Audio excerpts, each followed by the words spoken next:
Nako, hindi pa rin po mahupa-hupa ang digmaan ng labanan ng Israel at ng Iran dahil ito nga po ang pahayag ni President Donald Trump ng Amerika. Maaari pa rin daw nilang bombahin ulit ang Iran dahil nga po baka nakapagtabi ng uranium ang Iran bago pa nila bombahin ng B-2 bomber ang Iran.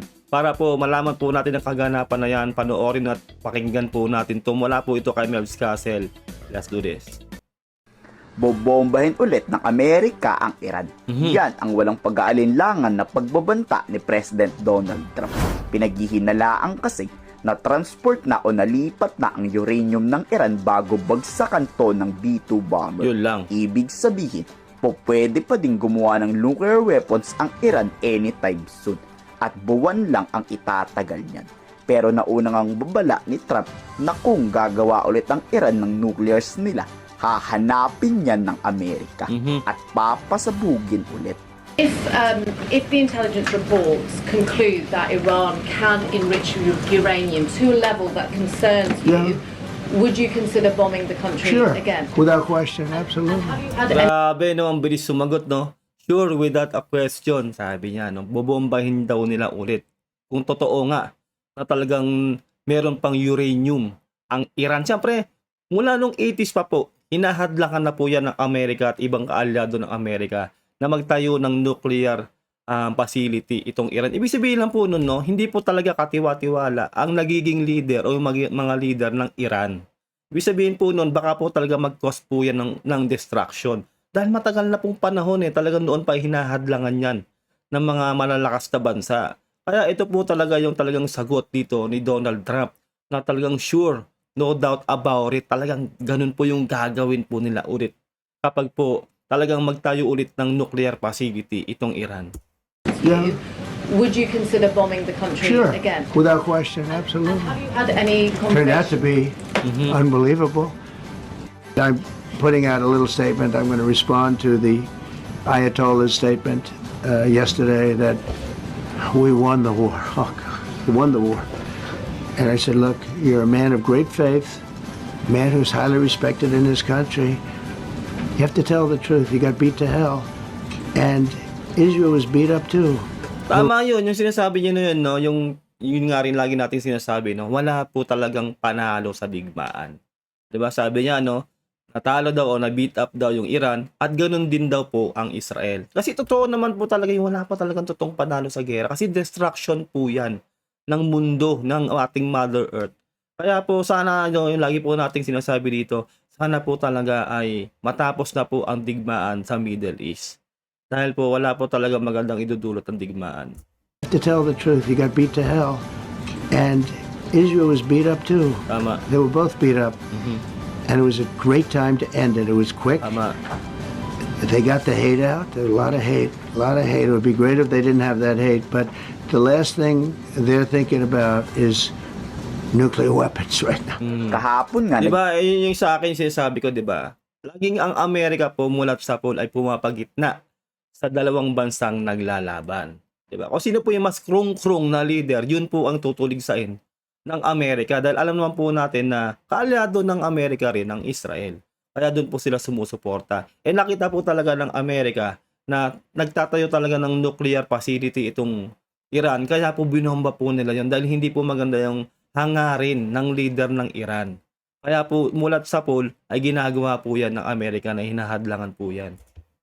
They're thinking about is nuclear weapons right now. kahapon nga nagbabala rin si Khamenei na hindi pa tapos ang ganti ng Iran sa Estados Unidos. US want war, ika nga ni Khamenei, hindi daw natatakot dyan ang Iran. Ang malaking problema naman kasi sa Iran, sila ay pwede lang nilang bombahin yung mga military station ng Amerika sa iba't ibang bansa. Hindi nila kayang umabot mismo doon sa Amerika. Pero kasi ang Amerika, tandaan nyo, no, merong B-2 bomber ang Amerika. Mismo sa Iran, yun ang kanilang binabagsakan ng bomba. Di ba po? Etong Iran, although may capacities po sila o may capability sila na gawin din yung ginawa ng Amerika, hindi po nila ginagawa. Dahil po talaga pag ginawa po yan ng Iran, all-out war na po talaga yan. Baka maganda leche-leche na po yan. Alam naman po natin na napakalakas po ng Amerika. At marami pong kakampi ang Amerika, baka mapulbos din po talaga tong Iran. Kahit po nag-aangas po tong Iran na hindi nga raw po patapos ang gera at didigmain din nila ang Amerika, ay hindi po basta-basta yan. Nag-iisip din po siguro yung leader ng Iran ng mabuti dahil alam po nila rin ang kahihinatnan nila. So, malaki talaga ang tsansang may natatago pa ring nuclear bombs o nuclear weapons ang Iran Tama. na posibleng pangpasabog sa US. Mhm. At talagang pinagplaplanuhan na to ng Iranian government. Pero sa tingin nga ni Trump, takot ang Iran na gumanti. At Mhm. sa takot daw ng Iran, hindi na rin daw sila gagawa ng nuclear weapons. $1 trillion na rin kasi ang ginastos nila at nasayang lang, tapos papasabugin pa ng US. Well, dapat lang na tigilan na nila yan. Kasi nga, sinabi ko po sa inyo kanina, no, 80s pa po, no, 1980s pa, ay nahadlangan na po yan ng malalakas na bansa na magkaroon po ng nuclear facility itong Iran. Okay lang po kung ano yung gagamitin sa kuryente, di ba, yung mga gano'n. Kaso hindi po eh. Although lahat naman po talaga ng malalakas na bansa ay halos mayroong mga nuclear facility o nuclear weapon, ito kasing Iran hindi po talaga stable ang pag-uutak ng kanilang leader. Kaya po nangangamba po ang buong mundo na magkaroon po sila ng kapasidad na magkaroon po niyan. Kasi po tingnan nyo, nagkaroon naman po sila ng hidwa ng Israel ay po tumigil ng Iran. No? Ang gusto po ng Amerika talaga ay kapayapaan. Kaya po sila pumapagitna. Isipin nyo sila yung number 1, no? Yung Amerika ang pinakamalakas sa buong mundo. Pero ang ginagawa po talaga nila ay namamagitan sila para sa kapayapaan. Ganun po ang adhikain at ginagawa po talaga ng Amerika mulat sa pool. Kaya po sila nangingialam. Kasi po kung wala pong malakas na mangingialam dyan sa dalawang bansang naglalaban, ay talaga po magkakatuluyan na po ng World War III yan. Tandaan niyo yan. Wants to meet. As you know, their sites were obliterated. They're very evil nuclear sites. They were now has been proven. We had some fake news for a little while. I believe that, and again, time will tell, but I don't believe that they're going to go back into nuclear anytime soon. They spent over $1 trillion on nuclear and they never got it together. Grabe na, sobrang grabe yung confident ni President Trump na hindi sila basta-basta makakapagbuo o makakapag ano talaga ng nuclear facility agad-agad dahil na $1 trillion ang nawala sa kanila. Lalo nung binomba nila ng B-2 bomber, 'di ba, yung Iran. Grabe po tong Amerika, no, hindi po basta-basta. Talaga pag sinabi po ng leader ng Amerika ay ginagawa po. Although sabihin na natin, no, na mahirap po talaga na ginagawa riyan ng Amerika dahil nagpo-provoke din ng gera, no. Pero kasi ang kulit talaga ng Iran. Ayaw tumigil.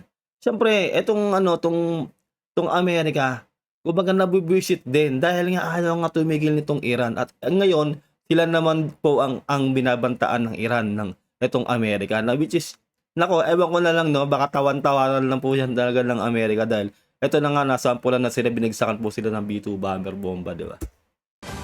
Let me say that I've been saying for 25 years, even as a civilian, you cannot let them have a nuclear weapon. And that's what happened. It's been obliterated. It would be years before they could ever get going. And I really think it's probably the last thing. They have to recover from Tama. a hell of a tough war. Kasi hindi po basta-basta talaga yun, $1 trillion ang nawala, no, na budget o na pera sa Iran. Hindi po nila pupukusan siguro yan. Kasi po alam nila mangyayari kapag nag-build na naman po sila ng nuclear weapon na yan, ay babagsakan na naman sila ng bomba ng Amerika. Kaya syempre kung nag-iisip po sila, mauubos ang pera nila ng dahil lang po dyan sa nuclear facility na yan. No, magtutuon na lang po sila sa ibang bagay. No? Tama po yung sinasabi na yun ni Donald Trump, no, na magtutuon na lang sila ng pera sa ibang bagay, hindi sa nuclear facility. Dahil pag nagbuo sila ulit, gagawin na naman po yan ng Amerika. Wala po, maglalaho na naman po yung kanilang malaking budget na trillion o kung anumang perang magagastos nila dyan sa nuclear weapon na yan. Kayo, sa tingin nyo ba may natatago pa ang Iran na secret weapon? May nuclear missile pa kaya sila? Ano sa palagay nyo? Sa tingin ko po, para sa akin, meron pa yan. Hindi naman po siguro maglalagay lang po sila sa isang lugar ng kanilang mga ganun, no? Siyempre po, yung iba yan na itakas na nila, na-relocate na po nila. Kaya po, meron pa rin yan. Hindi po papautak din yung Iran. Pero sa akin po, no, siyempre matutunugan ng Amerika kung nagtatayo pa rin sila ng facility. Marami mga spy, no, na ipapakalat ang Amerika dyan. Talagang bobombahin at bobombahin pa rin nila ang Iran. Dahil ayaw nga tumigil, napakayabang po ng leader ng Iran. Ang gusto lang naman po ng Amerika ay kapayapaan dyan sa Middle East. Pero ayaw talaga tumigil ng Iran at nagyayabang pa, nabobombahin din daw nila o lalabanan daw pa rin nila pati ang Amerika. Ayun lang po, no, sana nagustuhan nating reaction video. Comment down below kung ano sa loobin nyo sa napanood nating video mula po dito kay Melbs Castle. Mag-subscribe po kayo sa channel niya at huwag nyo rin sana kadilimutan na mag-subscribe dito po sa ating channel. Like this video para po updated kayo kapag naglalabas po tayo ng itong reaction video. Ingat po kayo lahat. God bless and peace out. Bye.